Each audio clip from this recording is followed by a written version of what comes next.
I don't know if writing this will make anything better, but sometimes when I close my eyes, I still see the cliffs, the empty trail, and the blood on my leg. I hear that stream in the distance and feel the cold creeping back into my bones. People always say nature is peaceful. I used to believe that too. I don't anymore. It started last fall. I'd been meaning to do something alone for a while. Life had started to feel repetitive. Work, eat, sleep. Same roads, same rooms, same people. I needed something different. I needed quiet. I needed something that felt real again. So I decided to take a solo hiking trip into the mountains. I'd been hiking for a few years, mostly local trails and weekend trips, but I'd never done anything that far from people before. I found this national forest online, far enough out that cell service was spotty, but not completely isolated. It was in western Montana. There was a trail called Caribou Crest, an 18-mile loop through a mix of forest, ridgeline, and alpine meadows. The loop passed 2 small lakes and climbed over a ridge that promised some amazing views. The pictures looked quiet, remote, just what I wanted. I planned for a 2-day hike. I'd park at the South Trailhead, hike about 11 miles the first day, camp near the second lake, and finish the loop the next morning. The weather looked stable, mid-50s during the day, dropping to the low 30s at night. Cold, but not dangerous if I packed right. I double-checked my gear, packed extra food, extra layers, and downloaded the trail map to my GPS and phone, just in case. I left my apartment before dawn, stopped for gas, and drove 6 hours. The last 40 minutes were on a winding dirt road that ran alongside a dry creek bed. The trailhead was small, just a gravel lot with room for maybe 4 or 5 cars. Only one other car was there when I arrived, a silver Tacoma with out-of-state plates. I glanced at it, shrugged, and locked my car. I stepped onto the trail with a sense of purpose. The forest was quiet in that deep, pressing way you only get in the backcountry.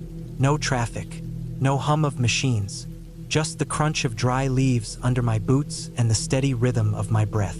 The first few miles were peaceful, mostly downhill, winding through tall lodgepole pines and patches of golden aspen. I passed a small creek, filled my bottle, and kept going. Around mile 5, I reached the first lake. It was smaller than I expected. A thin sheet of water tucked between thick stands of pine, barely enough room for a couple tents. I stopped for lunch and looked around. No one else was there. No tracks, no voices, nothing. Just wind pushing ripples across the water and a few birds calling in the distance. I kept moving. After the lake, the trail began climbing. It wasn't steep, but it didn't stop. Switchback after switchback. I tightened my pack and kept my eyes on the trail. Hours passed. The trees got shorter. I started seeing more rocks, fewer leaves. By the time I hit the ridgeline, my legs were burning and the sun was starting to dip toward the western peaks. The view was worth it. Miles of forest spread out below, broken by ridges and valleys that looked untouched by time. I could see both lakes from up there, shining like little mirrors in the trees. For a while, I just stood there and took it all in. I didn't feel tired anymore, just calm, alive. I followed the trail down the backside of the ridge and found a flat spot near the second lake, like I planned. It wasn't marked as an official campsite, but it was clear others had used it before. There were flat rocks, a fire ring, and some old logs set up as benches. I pitched my tent, filtered water, ate a freeze-dried meal, and watched the sky turn orange, then purple, then black. It got cold fast. I crawled into my sleeping bag, zipped it up tight, and fell asleep listening to the water lapping softly against the shore. I woke up just after 2 a.m. to a sharp pain in my left calf. At first, I thought it was a cramp. I reached down, rubbed my leg, and felt something warm and sticky. When I turned on my headlamp, the light hit blood. My pant leg was soaked. I pulled up the fabric and saw a gash, maybe 4 inches long, running diagonally across the muscle. It wasn't deep enough to hit bone, but it was deep enough to worry me. There was no sign of a rock or anything sharp inside the tent. No hole in the tent wall. I looked around, confused. Maybe I scratched it outside earlier and hadn't noticed? I cleaned it the best I could, wrapped it tight, and took 2 ibuprofen. The pain was sharp at first but settled into a dull ache. I didn't sleep much after that. I lay there listening. The wind had stopped. The night felt too still. In the morning, the pain was worse. The leg had stiffened up, and every step sent a pulse of heat through my calf. I knew I had two options: hike out the remaining 7 miles or turn back the way I came. But either way, I had to walk. Staying there wasn't safe. I packed up slowly, limping as I moved around camp. I ate a quick breakfast, drank a liter of water, and checked my GPS. The loop ahead passed through a narrow ravine, followed by a steep climb back to the ridgeline. I figured it'd be easier to go back the way I came, longer but less elevation. So I turned around and started retracing my steps. The climb back to the ridge was harder than I expected. The pain in my legs slowed me down, and I had to stop every 20 minutes to rest. Around noon, clouds started to move in from the west. At first, they looked harmless, just high streaks of white. But by 1 p.m., the sky had turned a pale gray, and the wind picked up. I checked the forecast again. No signal. The ridge was colder this time. Wind slammed into my face as I climbed. My fingers went numb even with gloves on. The clouds thickened, and visibility dropped. I couldn't see the valley anymore, just fog and gray rock. That calm feeling I had the day before was gone. Then the trail disappeared. It wasn't sudden. It started with little things.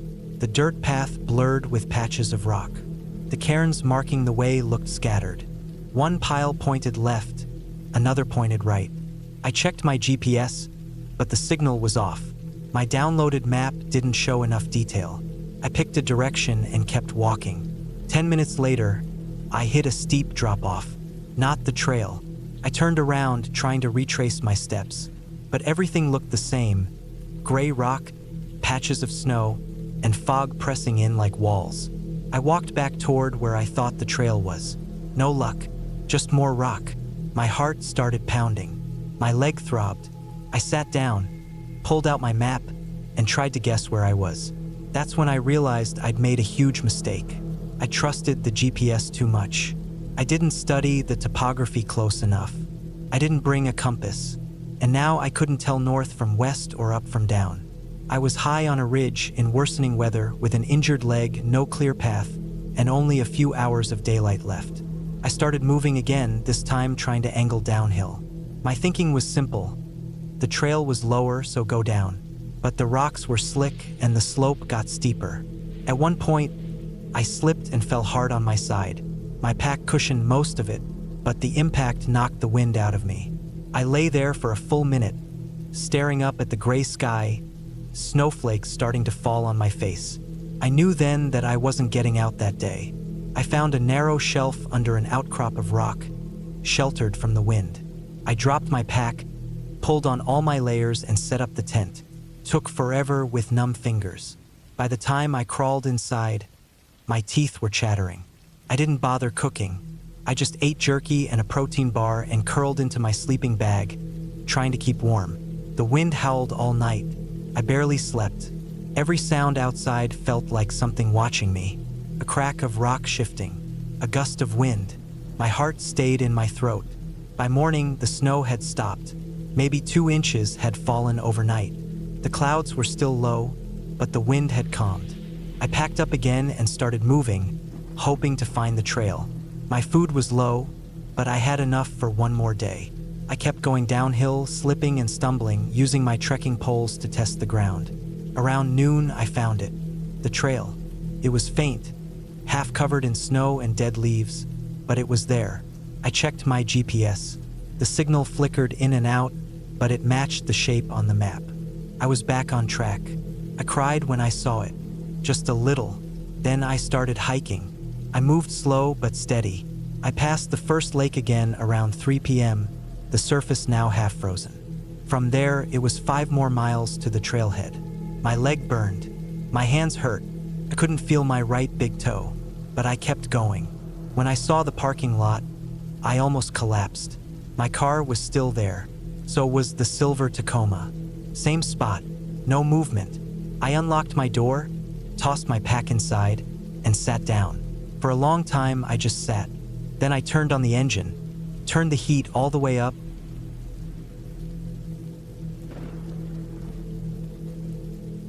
I had no plans to do anything risky that week. I was just trying to get a few days of peace and quiet away from work. My head had been full lately, stress from deadlines, phone calls, constant emails, and barely any sleep. So I took the rest of the week off and decided I'd spend it alone in the woods, hiking through some of the quieter trails in northern Washington state. I wasn't new to hiking. I'd done dozens of solo treks before, even a few overnights. I was always careful, always packed smart, and never pushed beyond what I knew I could handle. That week was supposed to be like all the others, just long days of hiking, the sound of wind through the trees, birds chirping, and nobody bothering me. I parked my car at a small trailhead near a place called Granger's Ridge, about 2.5 hours from the city. It wasn't a very well-known spot. Not too remote, but far enough from touristy areas that I could go hours without seeing another person. The plan was simple: hike up the Granger Trail, loop around toward Cooper's Bend, and then circle back over the ridge on the last day. I had 4 days worth of supplies in my pack: dehydrated meals, energy bars, a tent, a sleeping bag, a lightweight stove, my usual gear, plus a backup battery for my GPS and phone, though I knew service would be spotty. The first day was uneventful. The weather was perfect, a little chilly in the morning, but sunny and dry. I made good time, found a nice flat spot near a stream to set up camp, and had dinner while watching the sun dip behind the trees. I fell asleep fast that night, the kind of sleep you only get when you're far away from roads and people.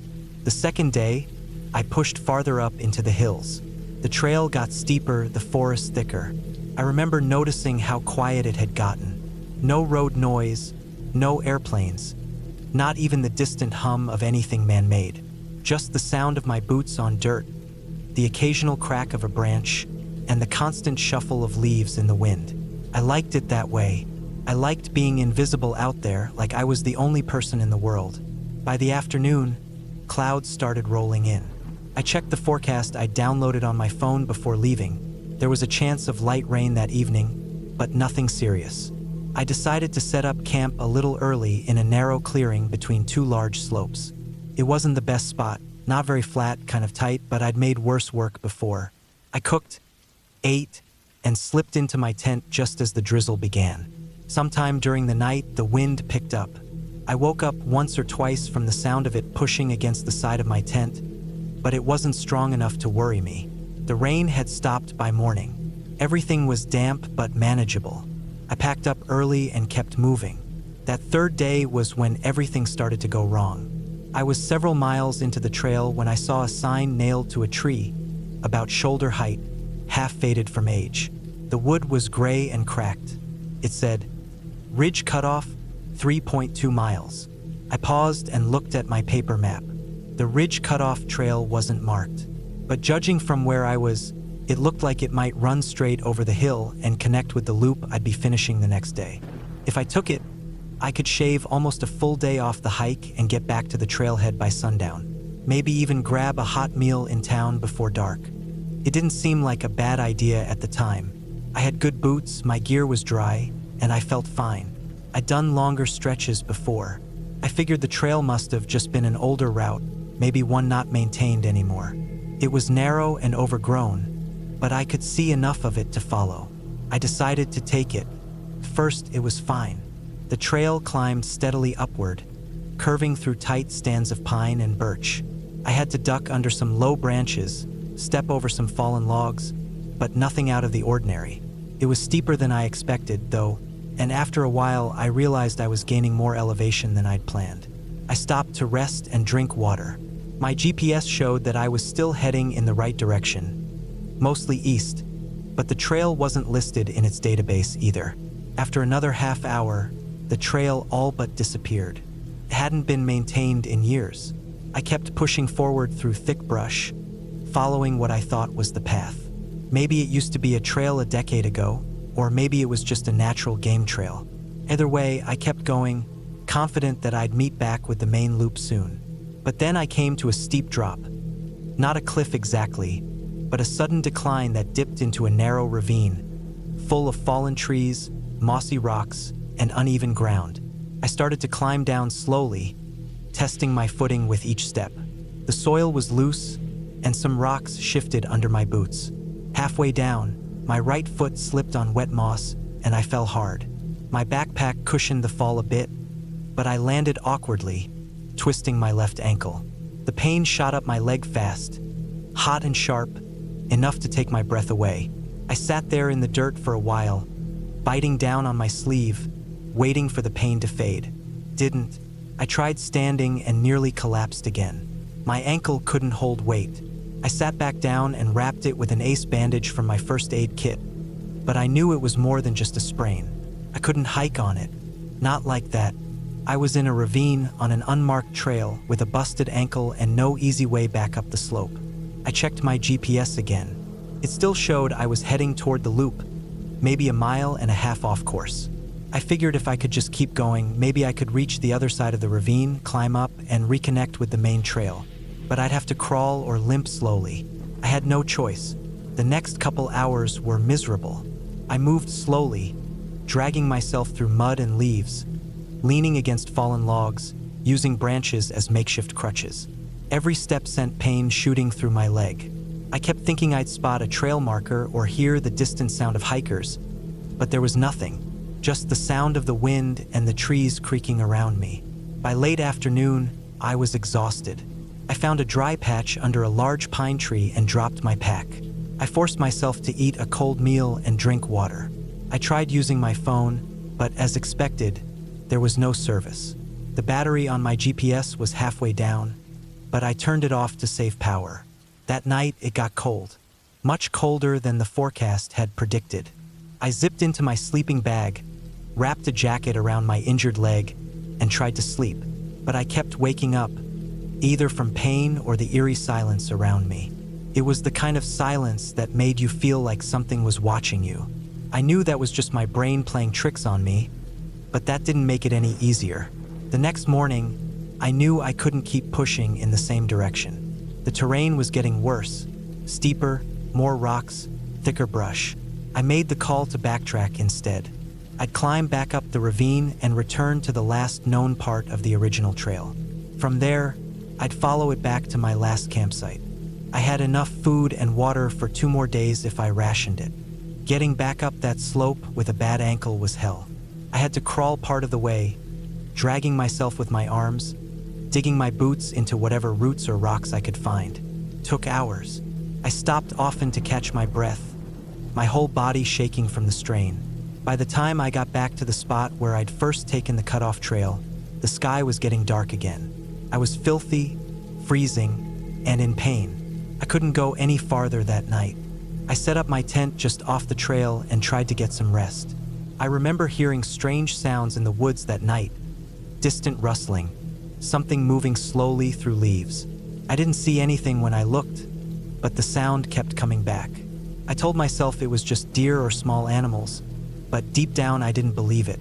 It didn't sound like animals. It sounded like someone or something walking on 2 legs. The next morning, I woke up to find a fresh tear in the outer layer of my tent. A long, thin slash, like it had been cut with something sharp. Nothing inside was missing, but that was worse somehow. If it had been a raccoon or a bear, they would have gone for the food. But nothing was touched. I felt a tight knot in my stomach. I didn't even eat. I just packed up and started moving, limping as fast as I could.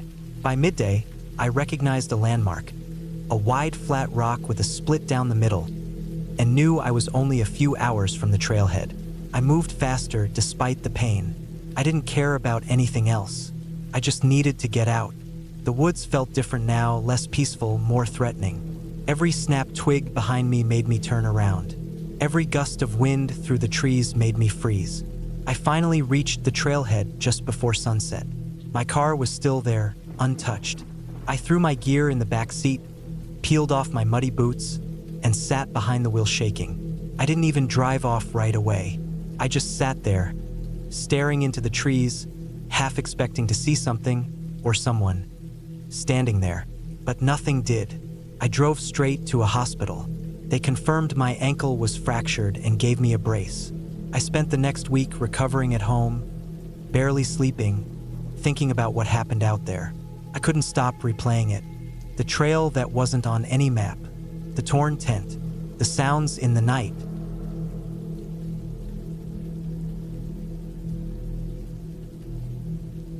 I was never the type to take risks when hiking.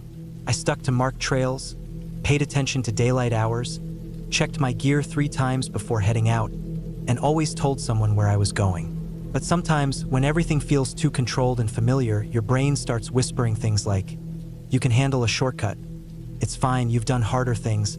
That whisper got me into serious trouble last summer. It was mid-July. I had driven out alone to hike a section of the Bitterroot Mountains in western Montana. I was planning a solo overnight hike on the Canyon Creek Trail. Not a difficult one, but still isolated enough to feel rewarding. The trail was long, about 18 miles round trip, with a small lake nestled in a bowl near the end where I planned to camp for the night. The weather was hot and dry, typical for the area, and the Forest Service had issued warnings about fire risk and keeping to designated trails. I'd read it, of course. I always did, but I figured I'd be in and out in 2 days, nothing unusual. The trailhead was quiet when I pulled in. My old Subaru was the only car in the dirt lot except for a dusty Tacoma parked on the far end, likely belonging to someone deep in the mountains for a multi-day trip. I signed in on the logbook at the kiosk, grabbed my pack, tightened my boots, and started walking around 10 a.m. The trail sloped gently upward and followed the creek for a while before climbing through dense pines and rocky ledges. It was beautiful and quiet, the kind of silence that makes your ears ring for the first hour. I moved steadily, stopping now and then to drink water or swat mosquitoes off my neck. I passed a couple of wooden signs and a downed log someone had chainsawed through. At around the 7-mile mark, I came to a fork I hadn't noticed on my map. The official trail veered left and followed the creek uphill. But there was another, older path, a narrow one that looked less maintained, branching off to the right. Someone had clearly used it before. There were footprints and boot scuffs, even a few broken branches suggesting passage. That's where I made my mistake. I pulled out my phone to check my offline map, but the trail wasn't marked. It looked like it might reconnect to the main loop about 3 miles ahead. That shortcut could shave off nearly 2 hours. I stood there for a few minutes debating it. I didn't feel anxious or scared. I felt confident. I figured maybe it was an old logging road or an old Forest Service trail they just stopped maintaining. Without thinking much more, I took the right fork. For the first 30 minutes, it was actually easier than the main trail. Less incline, fewer rocks. It weaved through thick trees but had a mostly clear path underfoot, probably from repeated use.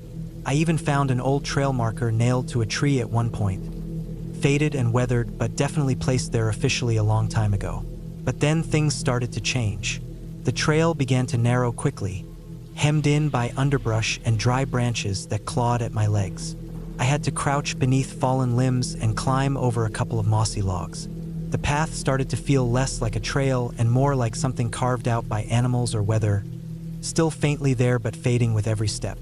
I paused, checked my phone again, but the map showed nothing in this area except unmarked forest. I thought about turning around but figured I had to be close to the reconnection point. I didn't want to waste time backtracking if I was almost there. That was my second mistake.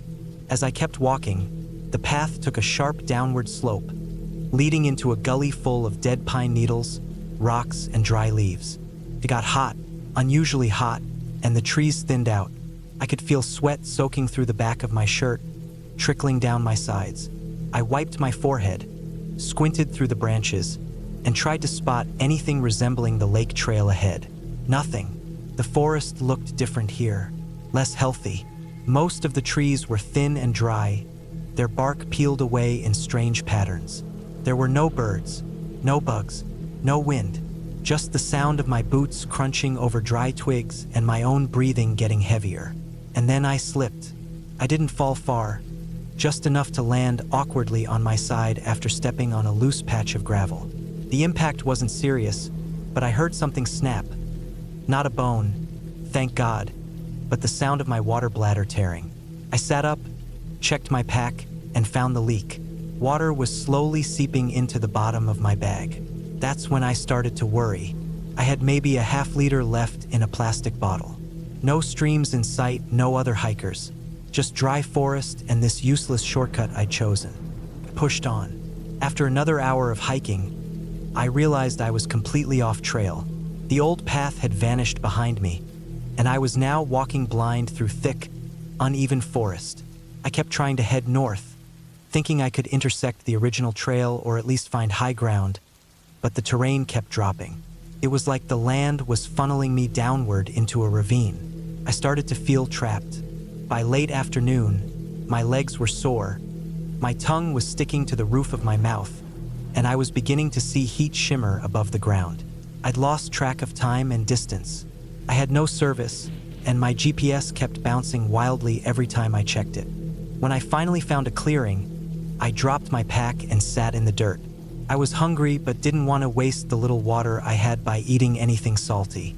I took tiny sips, trying to pace it, trying not to panic.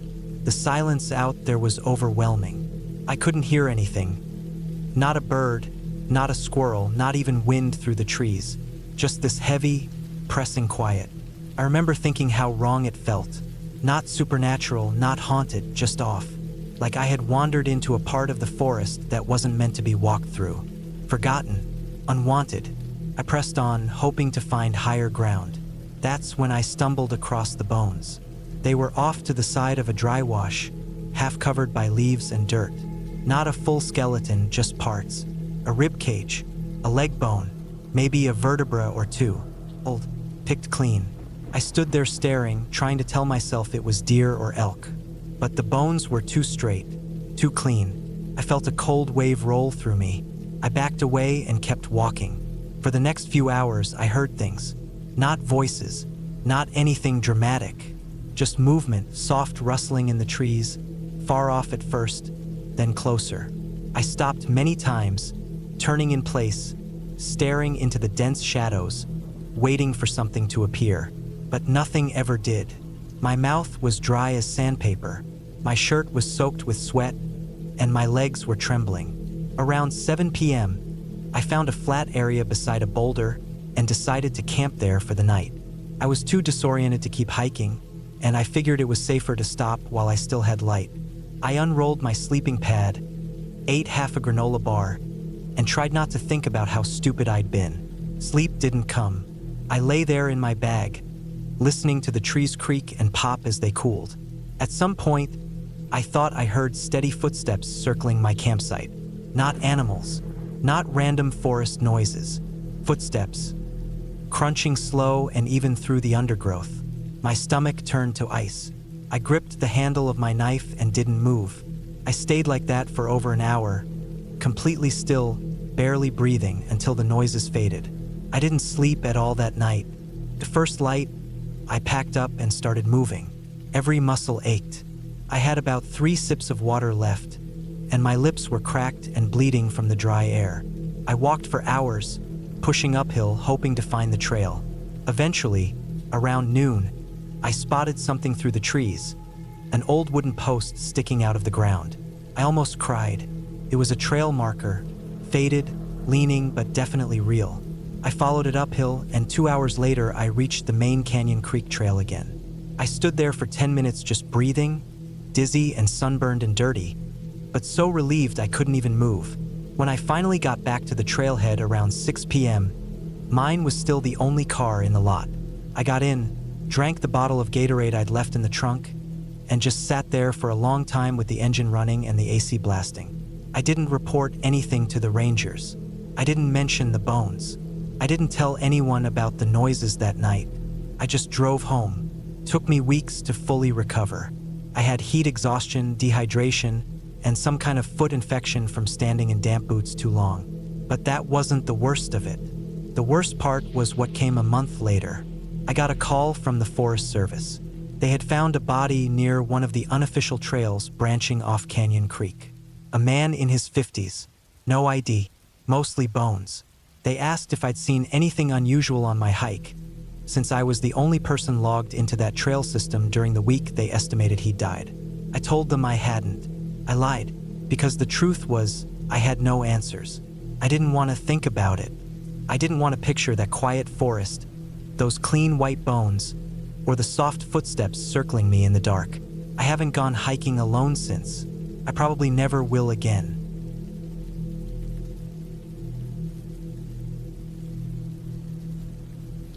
I don't really know what made me think I could do that hike alone. Maybe it was pride. Maybe it was boredom. Or maybe I just wanted some quiet. It was late September when I packed up my old hiking gear, loaded up the car, and drove 5 hours north to a state forest I hadn't explored before. The leaves were just starting to turn, and the air had that early fall chill, cool enough for a jacket in the morning, but warm by noon. I figured I'd be back at my car by evening, tired but clear-headed. That's not what happened. The area was called Copper Ridge. It wasn't a park with a visitor center or rangers, just a network of trails and fire roads winding through hills and pine-covered valleys.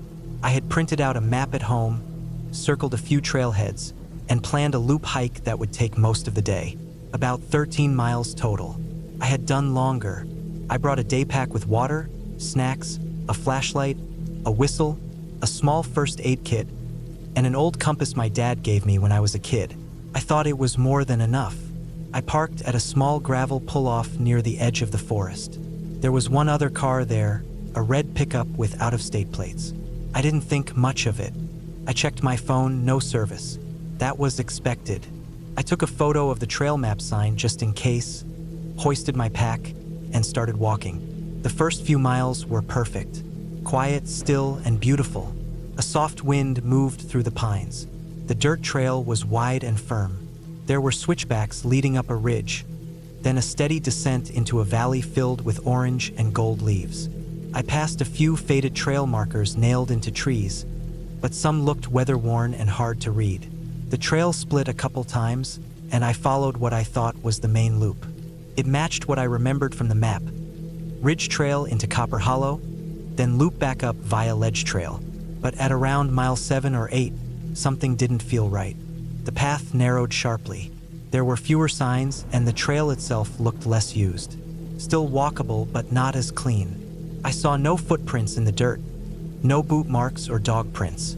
Then the trail curved hard downhill through dense underbrush, and for a while I didn't see any markers at all. That's when I stopped and took out the map again. It didn't help. I had written down some notes on the back, mileage, landmarks, trail splits, but none of it matched what I was looking at. The small creeks I had marked were missing. A dry ravine crossed the path I was on, but it wasn't listed anywhere. I checked my compass, and that's when it really hit me. I had been walking almost straight south for the past hour, not east like I thought. It was around 3:30 p.m. The light was starting to shift. I turned around to go back the way I came, hoping I could retrace my steps before it got too dark. But after 20 minutes of walking, I realized I had already lost the original trail. Somehow, in doubling back, I veered off again without even noticing. That was the moment the fear started creeping in. I tried to stay calm. I had my compass, and I figured if I could walk directly north, I'd eventually hit the original trail. The forest couldn't go on forever. But what I didn't realize was that this area of the ridge had long abandoned logging roads and animal trails that twisted and blended with the real trail. I followed what I thought was a game trail for half a mile before it ended in thick brush and thorns. When I tried to backtrack, even that narrow path was gone. Now I was pushing through undergrowth, stepping over fallen logs, and ducking under low branches. My legs were getting scraped up. I kept walking, trying to keep my direction steady using the compass, but without any path, my progress was slow. By 5 p.m., I was sweating, dirty, and still hadn't seen a single sign of human presence. The sun started dipping behind the trees. I had brought a flashlight, but it was an old one with weak batteries. I told myself I could find a flat spot, wait out the night, and try again in the morning. I still had water, protein bars, and my jacket, but the idea of staying out there overnight made my chest tighten. I hadn't told anyone where I was going, just that I'd be gone for the day. No one would think I was missing for at least another 24 hours. That night, I found a small clearing beside a dry creek bed. The trees were dense around it, and the ground was mostly flat. I laid out my jacket like a blanket and sat with my back against a stump. The flashlight barely lit more than a few feet, and the darkness settled in thick. The forest was alive with noise, Twigs snapping, leaves rustling, insects buzzing. I tried not to imagine animals creeping nearby. Every few minutes, I turned my light in a circle, hoping not to see glowing eyes. I didn't sleep. Not really. I dozed in and out, jerking awake at every little sound. Once, I thought I heard heavy footsteps nearby, but I told myself it was just a deer or maybe a raccoon. Still, I sat there holding the whistle in one hand, the flashlight in the other, until the first signs of daylight appeared. As soon as it was light enough to see, I started walking again. I picked what looked like a downhill slope and kept checking my compass. I figured downhill meant water, and water often meant people. But the forest just went on and on. No roads, no trails. I passed through rocky gullies, climbed over fallen pine trunks, and even found a rusted piece of metal that looked like part of an old hunting stand. But nothing recent. I started rationing my water. I only had a liter left, and I was sweating hard. My legs ached, and my hands were scraped and bleeding from grabbing trees and rocks. I hadn't seen a real trail in more than 12 hours. At one point, I found what looked like tire tracks, faint and overgrown, but definitely man-made. I followed them, heart racing, but they curved back uphill and vanished near a washed-out section of hill. I wasted another hour trying to follow a dry path that led nowhere. That second night was worse than the first. I had no real shelter. I tried building a little lean-to from branches and my jacket, but it didn't help much. The air was colder. I heard something big crashing through the brush a few hundred feet away. I couldn't tell what it was, but it made me freeze up for minutes, barely breathing. I gripped a rock in one hand just in case. I was too scared to sleep, too tired to think straight. By morning, I was weak. I had eaten the last of my protein bars. My water was gone. My tongue felt thick in my mouth, and my legs were shaky. I kept walking anyway. I had to keep moving. Around noon, I found a small stream trickling down a slope. It was barely more than a trickle, but I drank from it anyway. I had no purification tablets, so I tried to drink from where the water flowed over rocks. It tasted like mud, but it was cold and wet, and it gave me enough strength to keep going. I followed that stream for hours. It twisted through narrow ravines and deep brush. I slipped twice and banged my knee hard on a rock. Blood soaked through my jeans, but I kept going. I didn't want to stop. I was too afraid of stopping. By the fourth day, I had started yelling sometimes, just shouting out, hoping someone would hear me. My voice was hoarse. My lips were cracked. My head pounded from dehydration and hunger. I saw a few birds, but no animals. At one point, I thought I saw a trail marker high on a tree, but when I got closer, it was just a broken branch. That night, I finally hit rock bottom. I collapsed beside the stream and curled up in a ball, half delirious, too tired to move. I lay there in the cold, shivering, thinking this might be how I died. My mind drifted to stupid things, old TV shows, songs I hadn't heard in years, my childhood dog. I remember crying a little, not from pain, but from being so angry at myself, for getting lost, for being cocky, for not telling anyone. But something changed the next morning. I woke up to a sound, distant, faint, but real, a low rumble. I thought it was thunder at first, but then I realized it had a rhythm, a motor, a distant engine. I pushed myself up, weak and dizzy, and followed the noise. Took hours. I kept stopping to rest, falling down, scraping my hands raw, but the noise got louder. Eventually, I saw a break in the trees, bright light beyond the green. I stumbled forward and found myself standing at the edge of a logging road, an actual road, dirt and gravel, fresh tire tracks. I fell to my knees and just sat there for a long time, breathing hard. Then I heard the motor again, closer now. A truck came rumbling down the road, a white work truck with a company logo on the side. The driver slammed the brakes when he saw me. He jumped out, helped me up, gave me water. He didn't ask questions right away. He radioed for help, and within the hour, I was in an ambulance.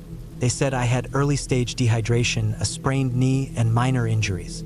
I spent a night in the hospital, mostly resting, eating, drinking water. I told them I had gotten lost hiking. They didn't judge me. They said it happened more often than people thought. I learned later that the trail map I had printed was outdated. Some of the trails had been closed or rerouted after a storm the year before.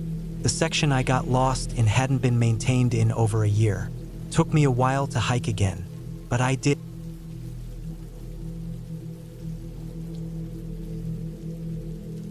I don't really like talking about this. I didn't even write it down for a long time. I'm not a blogger, I don't do social media updates, and I don't post my life online. But there's something about this story that stuck with me for years. Maybe it's guilt. Maybe it's just leftover fear that never really goes away. I don't know. I just know that if someone else reads this and takes it as a warning, then maybe it'll be worth putting it all into words. What happened wasn't supernatural, and I didn't get chased by some weird creature or anything like that. But it felt just as terrifying. Real things are often more terrifying than made-up ones anyway, especially when they happen in the middle of nowhere with no one around to help. This happened in the summer of 2018. I was 27 years old, in decent shape, and I had been hiking seriously for about 2 years. I started with day hikes around national parks in my state, then I moved up to overnighters, then week-long trips with a tent, pack, stove, all that. I liked being alone in the woods. I liked the feeling of disappearing for a few days. I didn't go completely off-grid or anything. I had my phone, a GPS tracker, and always let someone know where I was, but I tried to find places where I wouldn't run into a dozen other hikers every mile. That summer, I decided to hike a loop in a section of forest land I'd never explored before, somewhere in Montana, north of Helena. The trail wasn't officially maintained anymore, but I'd read about it on a forum where hikers shared lesser-known routes. A few guys had done the loop the year before, and while some of them said it was rough, they also said it was beautiful solitude, wildlife, untouched creeks, and wide views of the ridges. That's what I was after. The loop was about 42 miles, give or take, and most people took 4 to 5 days to do it, depending on pace. I planned for 5, just in case I needed to take a slower day. I packed food, water filters, extra socks, first aid stuff, and made sure everything was in good shape. I checked my Garmin satellite communicator, downloaded offline maps, and sent the GPS coordinates to my brother, who always asked for them before I left for any multi-day hike. I parked at a small dirt lot at the trailhead on a Monday morning. There were no other cars there. That didn't surprise me.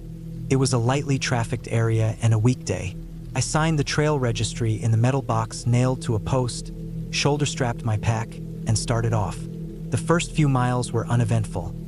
Pine trees, some switchbacks, a couple of deer that darted off into the brush when I passed. The sun was bright, and the trail was dry but easy to follow. Everything felt normal. That changed on the second day.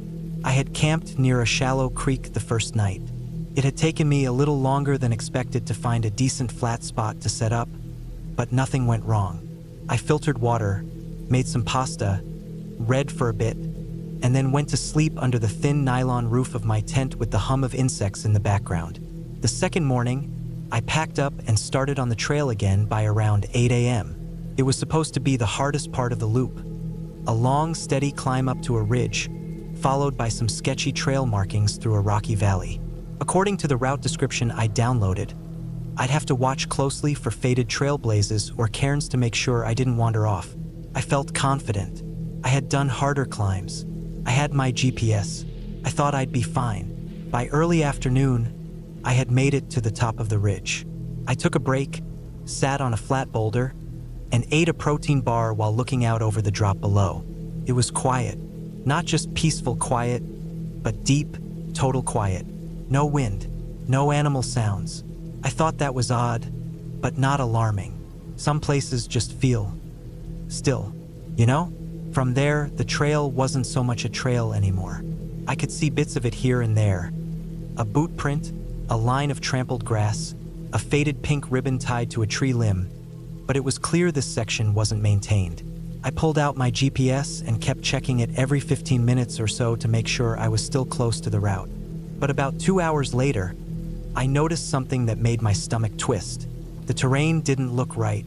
It was more jagged and steep than the topo lines had suggested. I checked my map again and realized I was about 700 feet east of where I should have been. Not the end of the world, but it was enough to explain why things looked off. The slope to the left of me had started to drop more sharply, and trees were getting sparser. I thought I could cut back west and rejoin the correct route. I should have just retraced my steps, but instead I decided to curve through a patch of fir trees and drop down into a small ravine that looked crossable. It wasn't. The moment I stepped onto the slope, the dirt gave out under me, and I slid 10 or 15 feet down before grabbing a bush to stop myself. I wasn't hurt, but now I was on a steeper incline with no easy way back up. Worse, the GPS kept flickering in and out, and when it did update, it showed me even further from the trail. It didn't make sense. I hadn't gone that far. By the time I found a way to climb back up, I'd lost another 30 minutes, and I was sweating through my shirt. My thighs were starting to cramp, and my water bottle was down to a few sips. I took a break in the shade, drank carefully, and tried to calm my breathing. But I felt something crawling in my brain. A warning bell. I didn't know exactly where I was anymore, and I didn't like it. Then I realized something worse. The GPS was showing me moving, even when I wasn't. I sat completely still on a rock, watching the dot slowly shift west. I figured it had to be a glitch, maybe interference from the terrain, but it completely messed with my sense of direction. I tried using the compass feature, but it wouldn't stabilize. It just spun slowly in one direction. I felt a knot tighten in my chest. By late afternoon, I hadn't seen any sign of the real trail in over 2 hours. Every direction I walked seemed to lead to thicker woods or down steeper slopes. I was sweating more than I should have been, and I was starting to feel lightheaded. I knew I needed to stop for the night soon. I found a flat spot between 2 fallen trees and cleared out space for my tent. That night felt different. I didn't feel alone the way I usually did on solo hikes. I felt watched. Every crack of a branch made me jump. I kept checking outside the tent with my flashlight, expecting to see something or someone. There. I didn't, but I couldn't shake the feeling, and my GPS still wasn't working. I couldn't even get it to ping out a signal to send a location. It just gave an error message. The next morning, I woke up with a pounding headache. My mouth was dry, and I'd sweated through my clothes in the night. I checked my water supply, less than half a bottle. I was supposed to hit a creek that day, based on the original trail plan, but I had no idea if I was anywhere near it now. I tried to stay calm and looked over the maps again.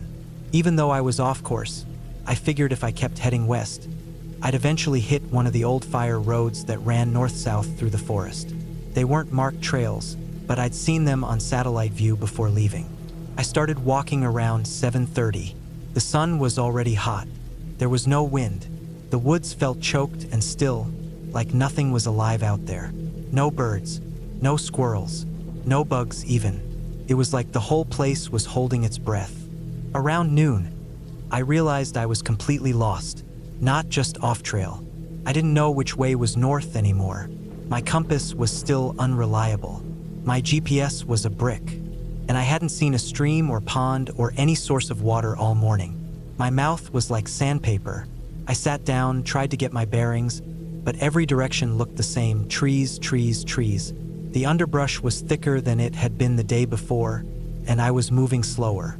I took out the emergency whistle from my bag and blew 3 loud blasts, the universal distress signal. I waited. Nothing. I tried again an hour later. Still nothing. By the 4th day, things got bad. I was dehydrated. I hadn't eaten anything since the energy bar I'd had for breakfast the day before. I couldn't force myself to swallow food. My throat was too dry. I started stumbling over roots and rocks. I fell more than once. My hands were scraped, and one of my knees was swollen from a bad twist. I kept trying to walk west, but without a real sense of direction, I was probably just circling. I started hallucinating. At least I think I did. I saw a blue tarp through the trees once. I rushed toward it, tripping and nearly smashing my face on a log. But when I got there was nothing, just a patch of blue flowers. Another time, I thought I saw a person crouching behind a tree. But when I looked again, it was just a burned stump. That night, I didn't set up my tent. I just curled under some brush and stared at the sky. My lips were cracked and bleeding. My skin felt like it was baking. My mind started slipping. I had thoughts I never imagined I'd have. about laying down and just not getting back up. I don't know how I made it through the 5th day. Sometime that afternoon, I stumbled into a patch of forest that looked different. The trees were farther apart. The ground was less steep. And then I saw it, an old dirt road, covered in weeds but still visible. I couldn't believe it at first. I kept blinking to make sure it wasn't another hallucination.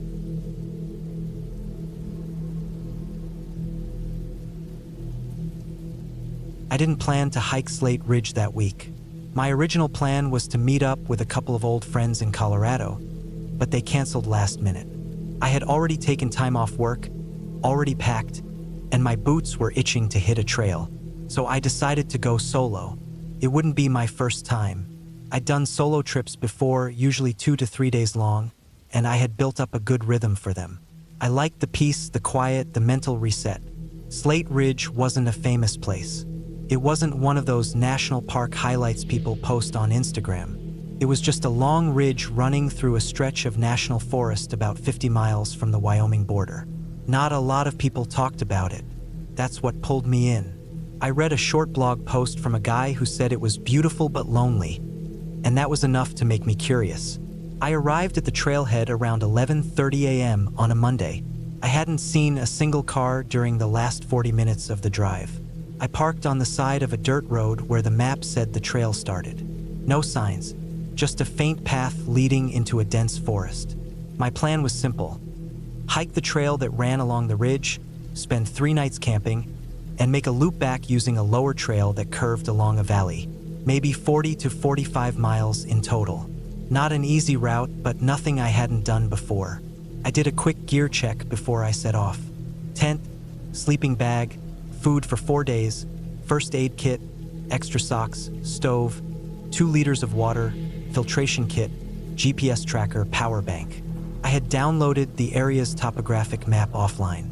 My phone had no service, which I expected. I had paper maps too, just in case. Everything seemed fine. The first day felt easy. The trail was rough but open. I passed through pine woods that gave way to open meadows, where I could see the ridge climbing in the distance. I reached my first campsite around 6 p.m.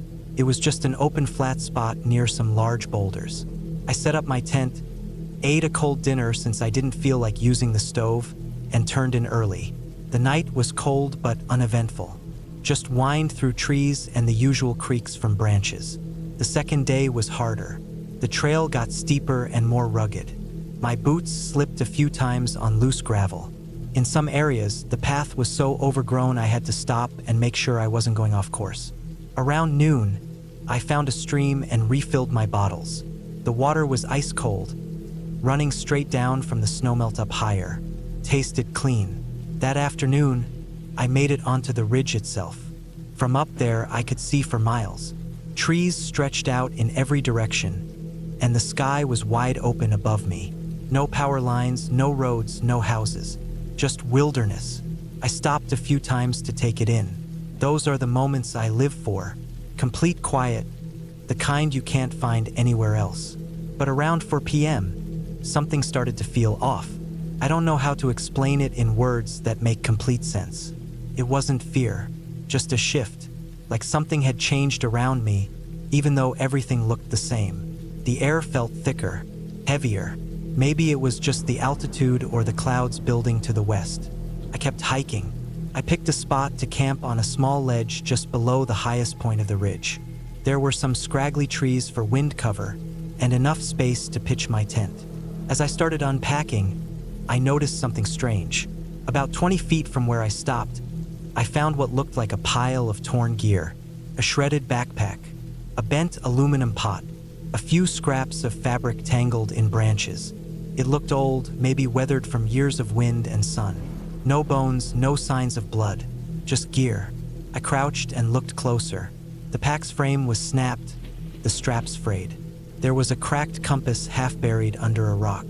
I didn't touch anything. I just stared for a while. Someone had camped here once and hadn't cleaned up, or maybe they couldn't. I couldn't tell if it was left there years ago or more recently. Everything was faded. That night, the wind picked up hard. I barely slept. I kept waking up to the sound of branches clacking and the sides of my tent flapping like crazy. I thought about that ruined gear the whole night. What happened to the person who left it? Why hadn't I heard about any missing hiker out here? I wrapped myself tighter in my bag and tried to shake it off. Accidents happen. Maybe someone lost their pack and walked out without it. Maybe they got helicoptered out. But deep down, it didn't sit right. The third day started weird. When I stepped outside my tent, I noticed a long drag mark in the dirt leading away from where the shredded pack had been. I stood there for a long time, just staring at the ground. It was like someone or something had pulled the gear away during the night. I hadn't heard anything. No footsteps, no animals, just wind. I walked along the mark for about 30 feet, but it vanished in a patch of dead pine needles. I didn't like it. I almost turned around then and there, but I didn't. I told myself I was just being jumpy, that it could have been the wind dragging fabric or some animal dragging something light. Still, I packed up fast and started hiking again. I wanted to get off the ridge. The trail was harder to follow on the third day. I kept checking my map every few minutes. The topography was the same, but I was starting to feel like I wasn't where I thought I was. At one point, I climbed a small rise and saw what looked like a section of trail I had already passed, except it was in the opposite direction. I shook my head, tried to reset my sense of direction, and kept going. Around noon, I found a cairn, just a small pile of rocks. It looked freshly built, clean stones stacked carefully. That was the moment I really knew something wasn't right. I hadn't seen a single sign of another person for 2.5 days, and now I was seeing freshly stacked rocks. I stood there for a while, just looking at it, not touching it, not moving. I moved fast after that. I didn't stop to rest. I just kept pushing forward. My GPS tracker said I was on course, but it didn't feel right. The trees were starting to look the same. No change in landscape, no landmarks. I felt like I was walking in circles even though I knew I wasn't. The weather started to shift around 3 p.m. Dark clouds building to the north. I knew I needed to find camp before the rain hit. I found a spot in a small grove. It was protected with a gentle slope for drainage. I set up quickly. I didn't eat much that night. I wasn't hungry. My stomach was twisted in knots. I kept scanning the trees while I ate, listening, watching. Every time a branch cracked or a pine cone dropped, I jumped. Then, around midnight, I woke up with my heart racing. I didn't know why, just sudden alertness like my body was warning me. I lay completely still, ears straining, and then I heard it. A soft sound, like fabric dragging over rocks, came from somewhere behind my tent. I didn't move. I didn't breathe. It stopped after maybe 15 seconds. I stayed awake the rest of the night, just laying there, waiting. I never heard it again. By morning, I had made up my mind. I was cutting the trip short. I was gonna hike all day, take the fastest route down, and get to my car by nightfall if I could. I packed up and started hiking south. The GPS said I was about 10 miles from the valley trail that would take me back. I could do that in one push, but around noon I hit a problem. The trail split unexpectedly. The map didn't show a fork. One path sloped down toward the valley. The other curved back toward the west. I stood there for 10 minutes trying to decide. I followed the slope down, but after about a half mile, the trail vanished into a field of deadfall. Trees everywhere, collapsed and rotting. There was no way through. I turned back, went the other way. The western path was clearer but climbed steeply. It didn't match anything on my map. I kept checking the GPS, but now it was glitching. The position marker jumped around, flickering between points like it couldn't lock on. Around 2 p.m., I passed another cairn. This one wasn't small. It was almost waist-high, built with big rocks. A few sticks poked out from the top. It looked intentional, deliberate, and again, fresh. I didn't stop. I didn't even look directly at it. I just kept walking. My legs were shaking from exhaustion, but I didn't care. I needed to be off that ridge. It started to rain around 4:30, just a light drizzle at first, then heavier, cold, steady. I was soaked in minutes. The trail turned muddy and slick.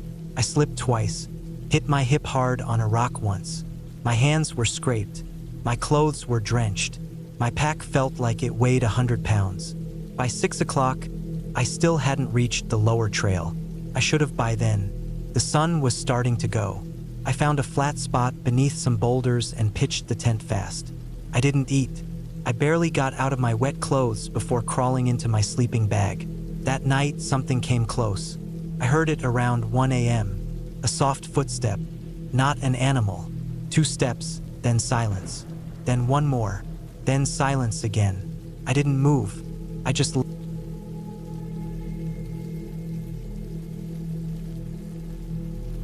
I didn't plan to hike alone that weekend, but plans change.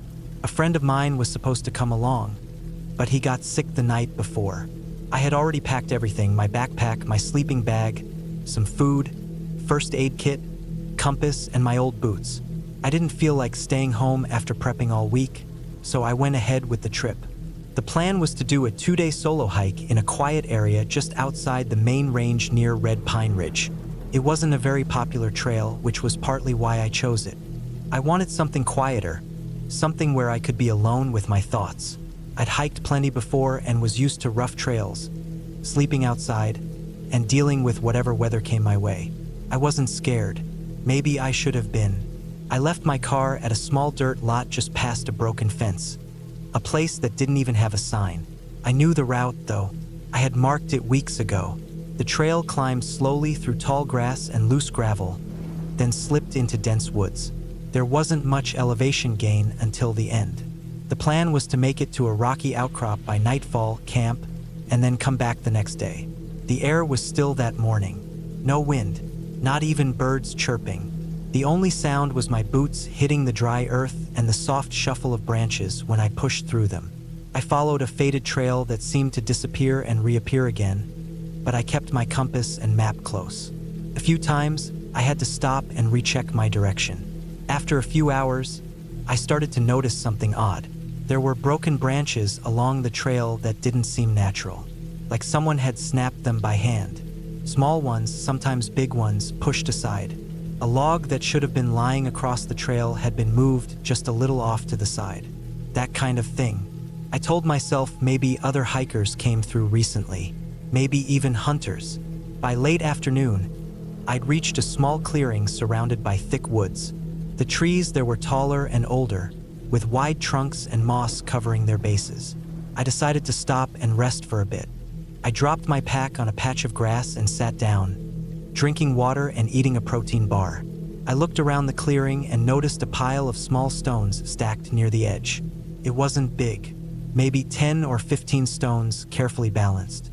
I figured someone just got bored and made a cairn. Still, I didn't touch it. That's when I first heard something strange. It wasn't an animal. It wasn't a bird or a squirrel. It sounded like wood tapping against wood, slow and rhythmic. Maybe 4 taps, a short pause, then again. I froze, listening. It came from the trees beyond the clearing. I stared into the shadows, but nothing moved. I tried to ignore it. I packed up again and got moving. The rest of the trail climbed slowly up the side of the ridge. Roots crossed the path and the light began to fade earlier than expected. Clouds had rolled in fast, gray and thick, and I knew it might rain before I reached the top. I pushed on, breathing heavy, my shirt sticking to my back with sweat. I tried not to think about the sound I'd heard earlier, but it stuck with me. Something about it felt off, too deliberate. When I finally reached the rocky outcrop, it was nearly sunset. The view was wide and open, stretching across the valley below. Trees reached all the way to the horizon, broken only by a narrow river glinting in the fading light. I dropped my pack and set up my small tent behind a line of boulders that offered some wind cover. I made a small fire in a ring of stones and heated a can of chili I brought. The clouds stayed, but it hadn't started raining yet. I hoped it would hold off. It wasn't until night had fully fallen that I felt it again, that uneasy feeling I'd first noticed in the clearing. It started with the sound. Not the tapping this time, but something softer. A crunch, maybe, then silence. Then another crunch, like dry leaves being stepped on slowly. I sat still near the fire and listened. The sound was faint, but it was there. I grabbed my flashlight and pointed it toward the trees. Nothing. The beam only reached so far before getting swallowed up by black trunks and undergrowth. I turned it off again and listened. Nothing came after that. No more crunches, no wind, no animals, just my breathing and the low pop of the fire. I didn't sleep much that night. I kept waking up, listening. The forest felt wrong, too still. Even at night, you usually hear something: owls, small animals, the wind moving the leaves. But there was nothing, just dead quiet.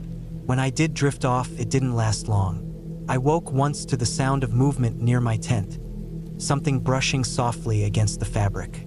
I sat up fast, my heart pounding. I waited, holding my breath, but whatever it was didn't come back. At dawn, I got up and packed quickly. I hadn't planned to head back so early, but I felt uneasy. Something told me to get moving.